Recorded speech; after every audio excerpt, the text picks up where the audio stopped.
She disallowed them from the normal recruitment process on campus. She went out of her way to do so. She was a national leader in that, and she violated the law of the United States at various points in the process. Well, I think that's untrue. I think there's some issues there with some facts, first of all. But wasn't the Solomon Amendment? I think didn't the Supreme Court rule, though, in a 9-0 vote? I disagree with that Gingrich anti-military. I mean, what is that? But the Supreme Court ruled 9-0 that she violated the Solomon Amendment. Did they not? No, but when the Supreme Court ruled as they did, she followed the law.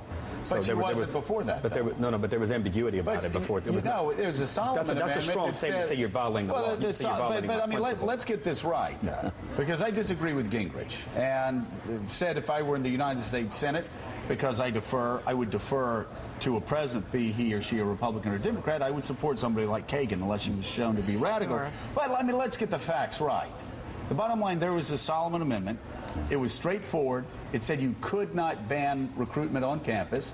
She continued to ban recruitment on, at least through her office, and the Supreme Court voted 9-0 that she was violating the law, and anybody else that was doing this was violating the law. So let's at least get that part of the story right. But wasn't there... There was a university-wide rule exactly. that said X, so Y, Z.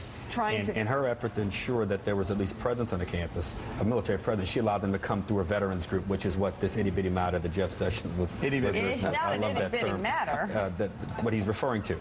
And then once the law was challenged and showed to be constitutional, she did what any law-abiding citizen should do. The Supreme Court voted 9-0 that she was not following the law. But she was not alone. There were many campuses around the country. That's right. But many campuses across the country aren't sending a dean to be on the Supreme Court. So I'm just saying, let's get it straight. She did not follow the law. And the Supreme Court decided that's not true. What's a substantive? But it is true. No, but what's a the Supreme Court voted 9-0 that she did not follow the law. And when they did, Joe, she followed the law. There was ambiguity. When we pass laws in the Congress, you know better than I do. Okay. If there are those that want to challenge it. Joe, this is a side issue. What's the relevant point about? Is it about her judgment? Is it about her willingness? No, it's her hatred of the military.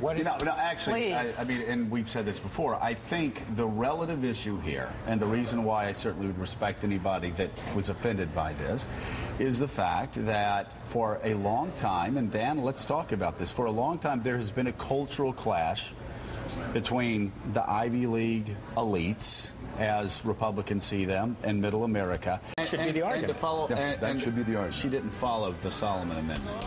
But once Joe, fine. I think that argument is stronger. It's going to be harder to say.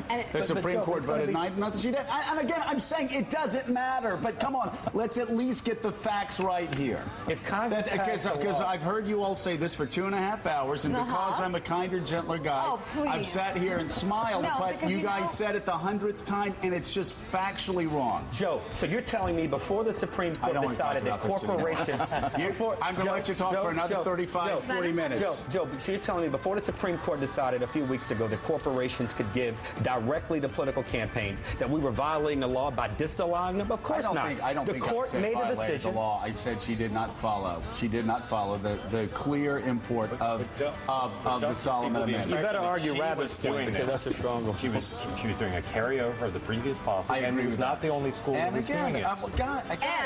Guys, not listen. Because she was anti-military. I'm sorry. I'm trying to be factually accurate here, but I said she wasn't anti-military. We've been knocking Gingrich for the hyperbole. I said that was bad for the Republican Party. I'm just trying to clean up the facts here.